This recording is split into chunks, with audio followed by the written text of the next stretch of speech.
bu pour bëgg ko cee jëlee dafa tuuti lool. Abdoulaye est-ce que dinañ yu bariwul quand même ci plan de redressement bi yoo xam ne xëy na am na ñu doon xaar quand même ñu ne lii mooy mesure concrète yoo xam ne jël nañ ko ñu mën a xam sax que ni telle période lañ ko appliqué parce que agence yi je me rappelle bi fii Ousseynou li ñëwee par exemple moom en tout cas échéance yi mu doon annoncé xëy na même bu dee jegewul sax mais nit ñi dinañ jàpp que ni lii c'est dans quelques mois wala quelques semaines alors que amagul dara lu concret luñ ci teg. bon man li ma jot ci xibaar en tant que journaliste. mooy que ni études yi pare na. maanaam études yi nga xam ne moom la ñu waroon def parce que agence doo jël rek ji yeewu rek ne damay jël ñaari boole leen parce que sur le plan juridique am na études yoo xam ne war nga ko def. war nga xool nooy déployer une partie du personnel par rapport ak ñaari agence yu ngay boole personnel bi ngay jël fii boole ko personnel bële mais la des ci personnel bi fan nga leen di redéployer apparemment naka nga leen di redéployer wa il est-ce que am na foo leen dul dugal pour créer les conditions véritablement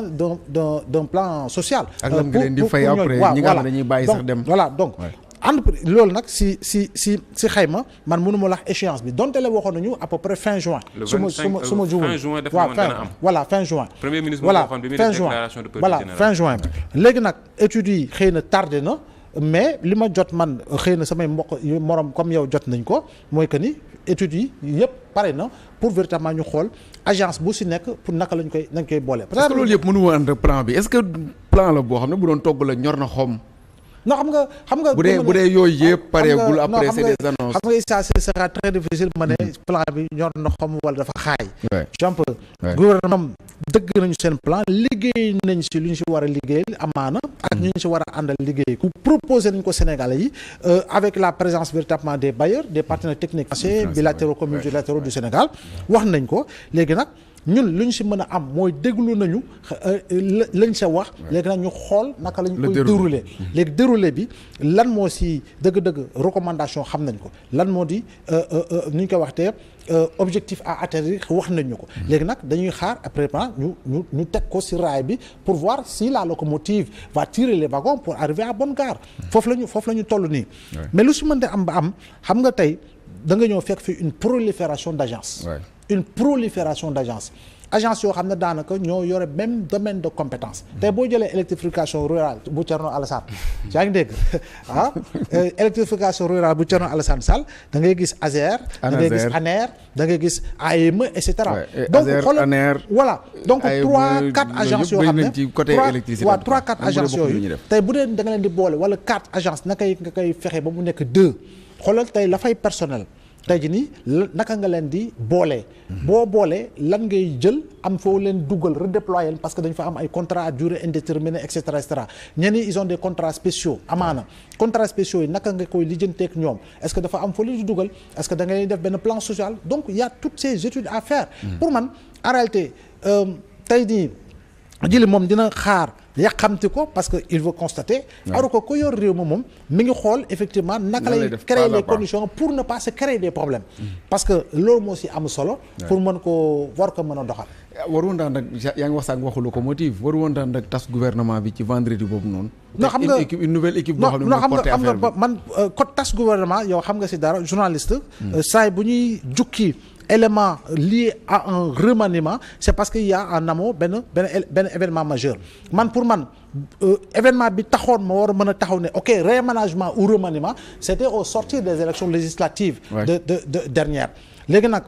jamono ji ay nit ñooy wax parce que man sama wàllu bopp du ma taxaw ne non Augustin pourquoi ki ñu koy waxee te ministre de l'Intérieur wala diw pourquoi turki la ça c'est la voix du militant le président se propositionne de son premier ministre moo xool profil bi ak profil bi dénk leen léegi ñoom lu ñuy liggéey ñu président bi ak premier ministre ñoo ko mën a apprécier pour véritablement xool ni kii il est efficace wala kii il n'est pas efficace kii war nañ ko changer kii war nañ ko dingi andi ko bees mais dans la vie normale d'un gouvernement il faut toujours s'attendre à des remaniements il faut toujours s'attendre à des remaniements est-ce que pour résumer ko mën nañ ne c'est un plan réaliste et réalisable d'ailleurs c'est un plan déjà inachevé comme ni nga ko waxee sànq ñoragul dafa xaay maanaam dafay mel ni question taf yëngal loo xam ne pareegul xamaguñ fu ñuy taxaw ñu proposer ko parce que boo xoolee bu ñu ñëwaat dellu see sax un peu ci forme bi présentation bi premier ministre doon def slide yi ñu doon projeté da nga ci gis yoo xam ne c'est des captures d'écran c'est pas un document vraiment travaillé bu pare bu ñu ñëw teg ko te loolu c'est très grave parce que c'était la République. moo doon mi ngi nii ma tiim. présentation bi mu doon def laa wax. fi Grand Théâtre. Grand Théâtre ouais. ci yi ñu doon projeté ci salle bi. da nga ciy gis yoo xamante ni slide yi ay capture d'écran la loolu laa lay wax c'est-à-dire ak ay fautes même ay fautes ci texte bi donc nga gis ne loolu ci même su fekkee même ci forme bi des na waxatuma laa kon fond bi bu loolu weesoo dama bëggoon ñëw ci agence yi muy wax sànq. ci lu gàtt rek parce que il faut ñu wax ci dugg ci administration. waaw xam nga premier ministre de la République bu taxawee assemblée nationale. déjà bon point boobu waxuñu ko mais plan bi pourquoi Grand Théâtre et pas devant les députés pas devant ñi askan wi fal loolu c'est une catastrophe mais bu ñu ñëwee ci déclaration de politique générale bi mu def assemblée nationale. Est-ce que le président serait présent dans ces conditions-là? Est-ce que le président était obligé d'être présent au Grand Théâtre parce que plan bi. moo porté plan bi. non attention. premier ministre moo koy porté mais c'est la vision du justement président. loolu loolu aussi c'est un boo xam ne waroon nañu ko évoquer c'est-à-dire plan bi dañu gis ne plan premier ministre la. moo ko defar moo ko présenté moo koy déroulé alors que. non moo ko présenté. mais gis na lire nañu communiqué conseil des ministres bi jiitu présentation. plan Sénégal bi te dañu dégg woon. te dañu dégg. xaaral te dañu dégg ci biir présentation premier ministre mu ne lii bëgg nañ koo def waaye président d'accord gu ci c'est-à-dire am na yoo xam ne sax moom bëgg na ko def peut-être wax na ko président mais président validé gu ko te mu ngi ci plan bi donc dañuy gis ne plan premier ministre la alors que loolu. c'est catastrophique parce que la politique de la nation ci suñu république tey fii président moo naan nii laa koy defee rëdd ko bind ko ne premier ministre dem assemblée nationale mooy ña fa askan wi ni ñu valider ko mu ne premier ministre am doxalal mais ci ni ñu ko gisee nii demeewul noonu dañu gis un premier ministre bu defar un document am defar un plan wax li mu bëgg a def ñëw présenter ko président toog yéen a jàpp ne premier ministre ko defar. waaw mais lecture la analyse la bu ñu xoolee présentation bi xool déglu ko mu wax déglu président ñu jàngat ci. président bu d'accord woon ci plan bi du toog Grand Théâtre en plus c'est lui le chef de la nation. justement premier ministre wax na ne lii. bu fekkee ne d'accord ci déjà premier ministre wax na ne lii mu ngi ci plan bi bëgg nañ ko def waaye président d'accord ci premier ministre wax na ko déggoo loolu. y a des choses yoo xam ne dañ koy annoncer waaye. premier ministre ci plan bi nee na mesure telle bëgg nañ koo def président d'accord gu ci. ci mesure yi ñu bind ci plan bi. waaw wala yoo xam ne moom daf ko def ci discours am. mesure baa ngi ci plan bi moo. y a deux choses discours yi xam nga y a le développement qui est fait. voilà xam nga tey slide xam nga tey slide yi sax. l'idée générale est donnée. mais le développement est fait après. c'est l'idée générale qui est donnée. li ma lay wax mais tey jii nii le plan Sénégal émergent présentation bi jukki bi ak demee noonu je pense que ça ne s'était pas fait fii nga xam ne moo di assemblée. dans tous les cas aujourd'hui président moom mënta teg tànkam. Assemblée nationale c'est le chef de mooy président de la République moo jiite li nga xam ne exécutif bi qui est responsable devant l'Assemblée nationale xam nga ko donc li nga xam ne pour man présentation mais li ëpp solo pour man déclaration de politique générale constitution bi moo ko wax donc loolu la ëpp solo te foofu noonu Assemblée nationale nga ko defee. waaw mesure bi ma doon wax ci laa bëgg a ñëw pour mu leer ça concernait en fait terre suuf yi nga foncé bi nga xamante ne nii base française armée française bàyyi nañ ko Rufisque ci foofu mu ne dañ ci bëgg am benn partie bu ñu jël ci recyclage d'activité la bokk mais noonu mu ne loolu président nangu la guñu ko armée bi tam waxaguñu loolu premier ministre moo ko wax ñi ko déglu ñëpp dégg nañ ko voilà loolu laa lay wax ni donc kon plan premier ministre la lii la bëgg président am na lu mu ci d'accord am na lu mu ci d'accordul man loolu laa ci jàng ci côté administration bi démb gis nañ ko mu taxaw en tout cas ci bi nga xam ne ci la ñuy wax ci wàllum administration ni muy doxee ci Sénégal ak joyante gi nga xam ne bëgg nañ ko ci indi muy wax ci salaire yi nga xam ne moom la ñenn ñi di am ak yooyu mu ne c'est pas normal dans un pays nga gis sax ñu nga xam ne xëy na ñooy jiitu même les ministres. Cela veut dire que mën nañ ko jox présomption quand même que ni bëgg na joyante dëkk bi parce que am na ci yoo xam ne c'est des injustices yu mu bëgg a corriger wala ay erreurs. waaw loolu moom ñëpp ci d'accord suñu administration Sénégal ñëpp constaté nañ gis nañ que ne c'est pas efficace c'est même pas efficient. par rapport ak bari na dysfonctionnement. bëri na dysfonctionnement service public ñëpp ko ngaañ loolu ñëpp ci d'accord donc seen document bi ñu présenté encore un document parce que ñoom bi ñu toogee léegi ñu ngi présenté ay documents rek yu dul jeex mais gisaguñ pratiquement dara lu tegu mais en tout cas constat yi ñu def diagnostic bi ñu def dañ ci d'accord ak ñoom 100% waaye gëw ma ne ñoom danañ ko def gëw ma ne mën nañ koo def. gëmoo ko pourquoi. premier ministre déjà pour man tollatul fu muy taxawee di jooytu naan seen administration bi nii lay def kii fonctionnaire loolu mën a nekk non yow yaa yor pouvoir bi poser ay actes yuy dindi loolu mu jeex loolu tax ñi fal la du ma wax sax ci contradiction bi am par rapport à ces discours dans le passé ak discours am actuel loolu c'est tout à fait choquant et c'est autre chose mais pouvoir bi pendant plus d'1 an maintenant pour man waratuñ nekk ci ay constat ay diagnostic ak ay ñaxtu dañu war a gis benn affaire gis ne lii jaarul yoon ñu régler ko mu jeex donc affaire administration bi diagnostic bi ñu ci def dysfonctionnement yi ñu soulever li ñu ci wax ñëpp d'accord nañ ci ak ñoom waaye fi ñu leen di xaaree surtout du ci loolu fi ñu leen di xaaree mooy ñu jooyanti ko. immeuble au conseil des collectivités territoriales boobu moom xanaa di ngeen ci defaat benn demande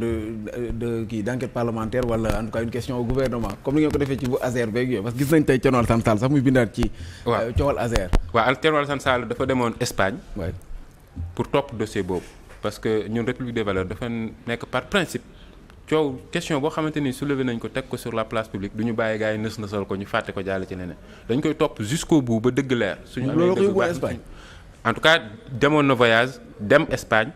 toppatoo. gis naa ay photo Santander yu mu. dem na ci banque ba parce que banque boobu moo financé projet bi moo génne xaalisam dem na ci banque ba dem na Espagne fépp fu mu war a dem pour dossier boobu ñu am ci ay information mu mën a leer ñun ñu ngi koy topp ba tey bàyyiwuñ ko benn yoon ñu ngi ciy liggéey te dana leer. léegi. au conseil maa ngi fàtte question au conseil aussi xanaa da ngeen ko topp. bu ko jaree dañ koy topp mais est-ce que jar na ko comme pouvoir bi ñi nga xam ne ñoo yor nguur gi yor les leviers ñoom constaté nañ que ne am na dysfonctionnement ñoom dañuy xaar ñu ne ñu kii moo sàcc xaalis bi mu ngi nii la ko sàccee jàpp nañ ko mais xaaruñu ñuy dénoncer. naan ñu lii fii moo fa am lii moo fa am dañuy war a wax lu leer ne ñu telle personne moo lubal xaalisu Sénégal ci nii la ko lubalee mu leer naññ yoon teg ko loxo. ñun loolu lañ bëgg. très rapidement j'attends enquête boobu le si Thierno Alassane di andi parce que lu ñu amal solo la parce que moom il insiste beaucoup sur le dossier Azer. kii nga xam ne moo di Adama Gaye on l'a vu se faire photographier ou se photographier devant la banque. Depuis lors. pif amul dara loo xam ne andi na ko sur véritablement la place publique. maintenant Thierno dem na photo wu na moom tamit devant la banque on attend à ce que demain véritablement mu andi dolli information nouvelle andi information je pense que effet d'annonce se faire photographier devant la banque par rapport à un dossier depuis man foofu lay xaar parce que j'ai vu des Sénégalais vivant en Espagne gen la ñu réagir ne gis nañu xooma lan ak lan je leur donne pas crédit man ki may doon crédit mooy ki nga xam ne dem na photo boobu nag comme mi ngi mën a enquête nag on attend investigation yu muy def mu andi lu leer si li nga xam juste sur ça si réaction yi ngay wax xam nga ñooñu moom waa Pastef yi ak seen militants yi nekk réseaux sociaux yi dañuy wax du n'importe quoi y compris des mensonges tous les jours ki commenté si c'est ça s'appelle comme ça ki commenté par exemple naan gis naa ko tey ci devant banque beeg yooyu c'est faux parce que Thierno mu ngi Sénégal instant bi ñibbisi na bu yàgg xam nga yooyu moo tax ma ne dëggoo ma ne j'ai bien dit celui à qui je donne crédit mooy ki dem photo wu ji léegi demoon na wuti information danañ ci dellu si pour jeexal foofu administration bi sànq bi muy wax da nga ko compléter sax ne ko avec beaucoup de dysfonctionnement dire que jot na quand même ñu redresser ko aussi. non joyante à tous les niveaux. parce que administration bi tey jii nii soo bëggee xam véritablement l'état profond il faut véritablement nga xool dans le miroir li nga xam moo di administration sénégalaise. administration boobu noonu bu ñu nee enrichissement illicite bu ñu nee corruption bu ñu nee détournement de deniers pratiquement administration. bu ñu nee projet ñooy pilote voilà donc je pense que foofu nag lu ñu war a créer comme condition pour barrer lu bari. war nañ see dugg fort heureusement Sénégal jot na 117 millions de dollars de la Banque mondiale bokk na si lu soxal assainissement des finances publiques bi bokk na si lu soxal le système de digitalisation je pense que buñ si jëmee kanam daañu mën a tëj surtout yi nga xam ne da nga maam Issa lu mu war a jot du ko jot jërëjëf Abdoulaye Mbow ci wuy si bi ni ñu ko defee talaata bu jot ñu ànd ci ak yow jërëjëf Abdou Khadir Niang ci wuy si bi